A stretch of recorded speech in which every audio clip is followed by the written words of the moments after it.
The snowy season is coming. Why, that could be good news if you are looking for a job. This is RTV6 News at 6, working for you. You know, some people are going to be upset when they find out that taxpayer money is going to felons in prison. Tonight, a Call 6 Investigates exclusive. Your taxpayer dollars going to prisoners like this one. Now, our Kara Kenny uncovered the city has shelled out money to settle dozens of lawsuits and complaints, and you're the one paying for it. Kara went behind prison walls to find out why this is happening. Marquise Lewins is a prisoner at the Correctional Industrial Facility in Pendleton. The courts call him a serious violent felon. He's doing 12 years behind bars for unlawful firearm possession. Marquise recently received a settlement check courtesy of Marion County taxpayers. And so you got $4,000? Yes, I did. What do you think that taxpayers think about sending money to people in prison? If I was them, I'd be pretty much upset.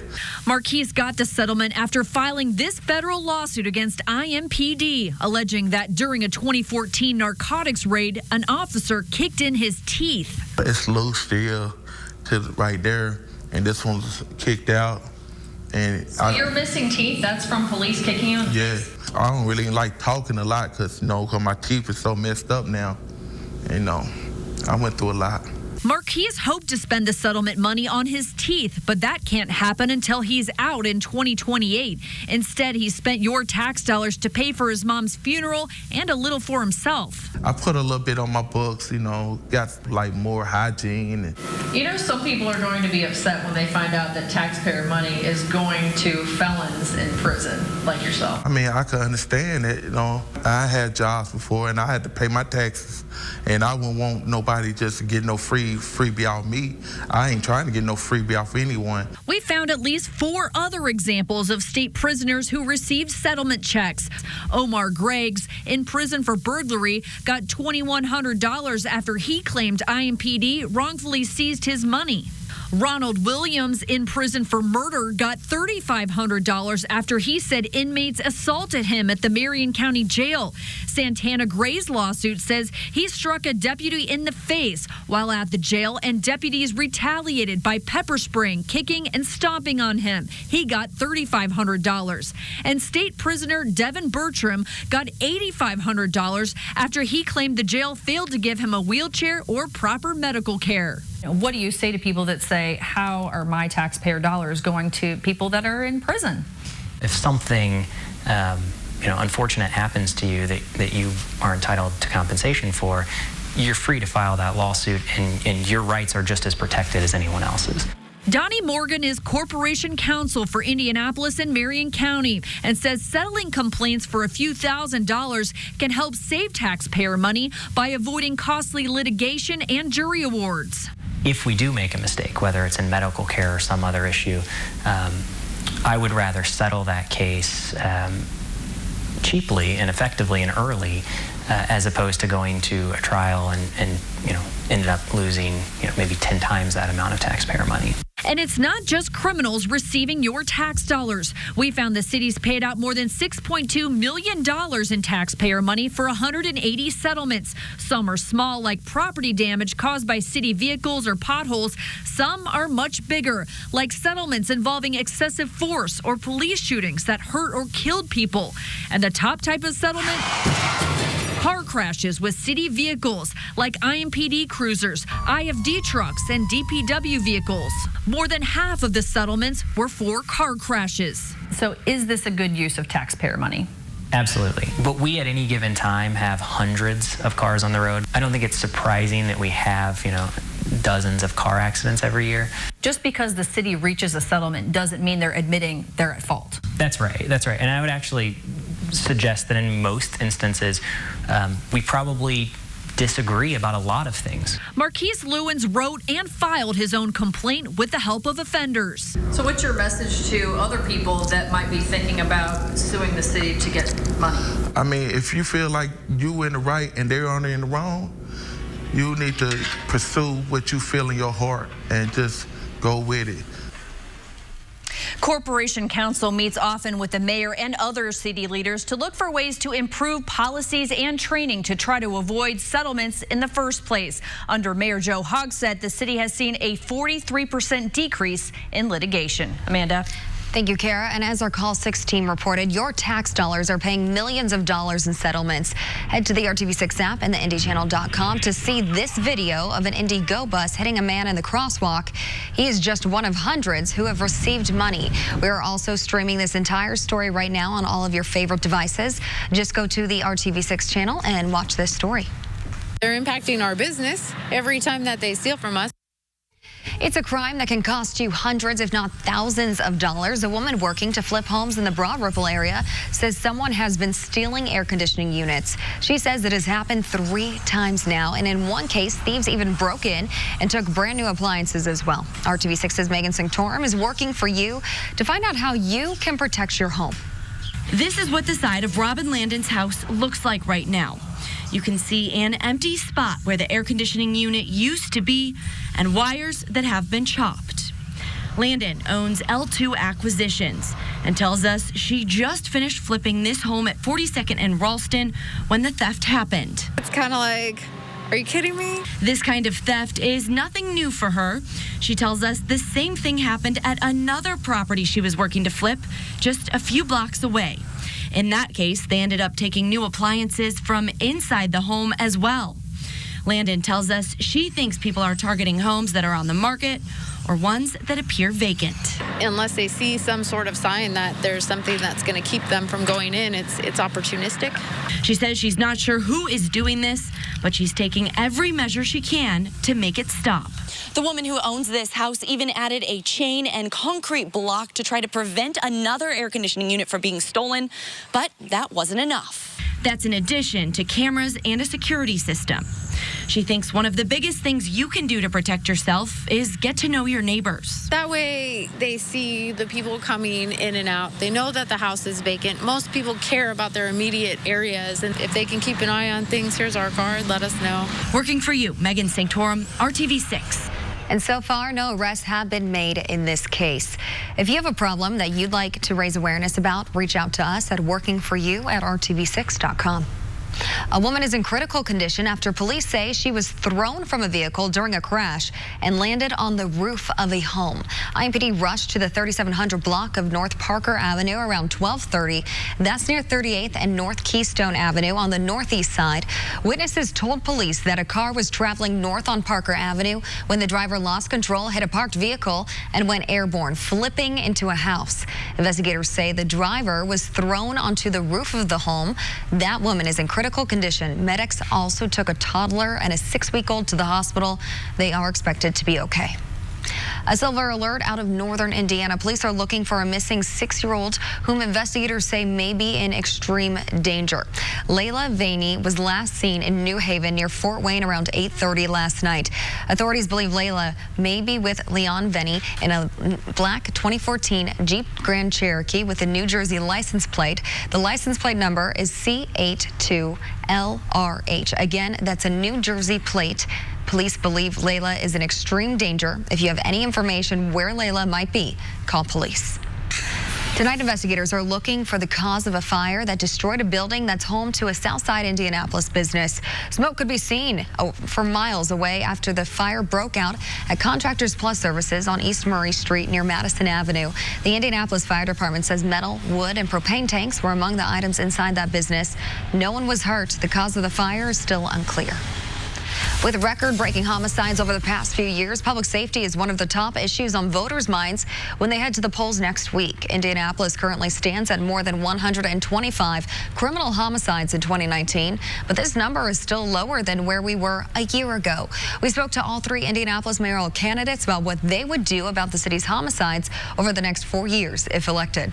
I think what we're seeing now is the ship has finally turned. The investments that we've been making are starting to pay dividends, and I hope we see a continued reduction in crime. Who knows what's going to happen, but the bottom line is that we need new techniques to accept the challenge of violent crime. Get to the youth and do more youth outreach. It's been shown time and time again through many studies throughout the country that the more money you put into youth assistance and violence prevention, the less violence you have on down the road. Indianapolis voters will choose one of these 3 candidates on Election Day, which is November 5th. Stick with RTV6 all week as we ask the candidates about the top issues that matter to you. Coming up on RTV6 News at 6, snow can be a pain for drivers, but it could also be good if you're looking for a job. We'll show you how. And another rough outing from Colts kicker Adam Vinatieri, missing a field goal and an extra point, but he got redemption with a game winner. In our Sports Extra Spotlight, why in Vinny they trust. And rain arrives in the forecast again, not during the day tomorrow, but as we get to Wednesday, even on Halloween. This is kind of your total through Thursday night. Looks like the very heavy rain along the Ohio River and southeast. Talk about what else follows the rain coming up. Plans from CareSource. Enroll by December 15th. This is RTV6 News at 6, working for you. Welcome back. Hiring Hoosiers is RTV6 commitment to you to provide options for work, no matter your circumstances. Just as the snow comes and goes, so does this opportunity to earn some extra cash through the winter season. An Indianapolis family explains to me how plowing snow is a great option for those looking for part-time work during the snowy season. Should we do it again? Yep. This is a family affair. The Penningtons have been plowing snow in Indianapolis since the late 80s. It is a family business. We started many years ago. It went down through the generations, our kids, and looks like one of these days our kids' kids are going to do the same thing. Charlie Pennington started plowing alongside his brother. Now, Charlie has his son and nephews doing the same. We have front loaders. We have trucks with plows. We offer some salting services, shoveling services, whatever the needs of the customers are. For Charlie, this is a great side hustle to his full-time job. I work for IMI. I drive a concrete mixer, and we do this in the wintertime just to fill the gap and help people out. His son, Chuck, also stays busy as a full-time realtor, but plows to make some extra cash this time of the year. It's fun. I really like, getting out and driving in the snow. Sometimes you get to help people. It's just fun to get out there and help people. And your schedule, it's up to Mother Nature. The Penningtons say one season, they only plowed one day, but others, they plowed for hundreds of hours within that one season. And if you can drive a truck and not wreck, it's, something that all of the landscaping companies, they're looking for people to come drive trucks because some of their guys that run lawnmowers probably can't drive. So they're always hiring. That's who we do a lot of work with. And then if you have free time, why not fill it with something that'll put some money in your pocket before the holidays? But plowing on your own does take some investment. Plows can cost anywhere between $3,000 to $9,000, but it can pay off over time. It's usually better to work for a bigger contractor, and they can keep you busier, and then you can pick up some little stuff on your own to help out. There's big landscaping companies around town. They're always needing drivers, and even the government, they need drivers too. It's a job that needs to be done, and if you are up for the task, there is plenty of ground to cover. Well, it's unpredictable, but it does pay well. If you're flexible with your time and you're willing to get out there and put up a little bit of effort, it's very financially rewarding. We've also reached out to several private contracting companies in the Indianapolis area who say they are looking to hire snowplow drivers right now. You can find that list as well as how to apply for a plowing job with INDOT starting at $16 an hour at hiringhoosiers.com. Winter work with INDOT runs from November 4th through March 27th. It's all about rain and the recent rain and the predicted rain that's ahead as we just kind of leisurely watch some of the leaves flow down river between Waverly and Martinsville along White River. Beautiful day today. The clouds have been steadily increasing, though, as you noticed. The eastern portion of the state held on to sunshine a little bit longer. Wednesday and Thursday, that will be our next rain event because it will be prolonged once again. And rain, snow mix possible Halloween night. No plowing necessary, just the sight of snow, get some people excited. It's early for that, certainly. Much cooler temperatures follow on Friday. Let's talk about Halloween for a second. Several things will happen. We'll be in the 50s during the daylight hours, but temperatures will start falling in the evening. Winds will pick up. They'll gust over 20 miles per hour, and we may mix snow showers with the rain showers before this ends, especially to the north.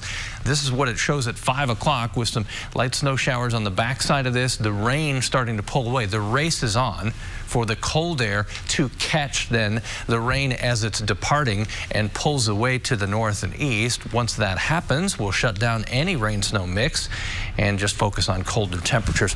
Point out Storm Shield again, not because we think it will have any severe weather, but for events just like Halloween, if you're headed out trick-or-treating and you want to check the radar at your convenience, you can do that with our free Storm Shield app. It puts you in control of the radar. No need for radar right now. Temperatures in the eastern portion of the state still in the 60s, while it's as cool as 53 in Lafayette. Stratus clouds have been taking over from west to east. The wind not too strong, and it will generally be 5 to 10 miles per hour tonight and again during the day tomorrow. As we wake up in the morning, 7 a.m., cloudy skies, thin band of potentially very light showers rolls through about 1 o'clock in the afternoon. Then that meanders to the east into the Buckeye State. We'll be left with the clouds, though. Temperatures tomorrow from around 50 to 57 at noon. Optimistic high temperature 60 in Indy. Cooler to the north and west, warmer to the south and east. There are your cooler temperatures from Lafayette to Frankfort, Peru, and Kokomo, while temperatures will make it back into the 60s to the south and east. Wednesday turns wet. Temperatures in the 50s. Periods of rain through the day into the nighttime hours. There's the cooler air coming in on the backside of this. And as we move through the day, you'll see the expanding areas of rain, especially in the afternoon and evening hours, the most likely time for the rain. That's still with us on Thursday, turning windy, wet, and cooler with some snow showers potentially mixing in with rain showers as the storm system pulls away. 31 Saturday morning, 29 on Sunday morning.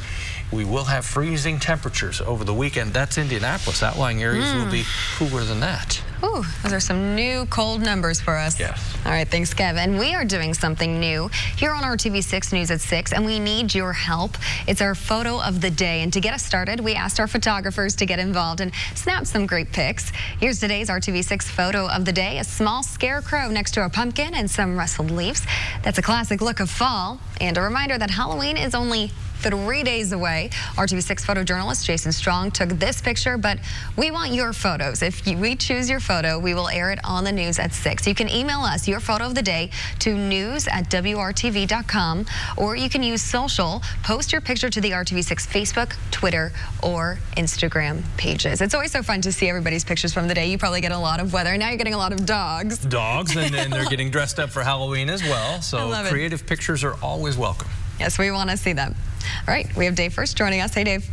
High drama in Lucas Oil, and I know more than a few of you were a little nervous when Adam Vinatieri lined up for that game winner. In the end, same old Vinny as the Colts continue to lead the AFC South. Good evening to you. Yes, he's 46 years old. Yes, he's the GOAT. Yes, he might have really the loudest voice inside that Colts locker room. But I saw more than a few fans out in the stands yesterday get pinched up a little bit, wondering what would happen in the end. Well, in the end, it was Vinny they trust. Brad Brown with the Sports Extra Spotlight. This is a story about a goat. Remember how the season started for the Colts kicking game? Good snap, good hold. Vinatieri's kick is off the embrace. Incredible. Well, here's just another reminder that Adam Vinatieri is still the GOAT, greatest of all time.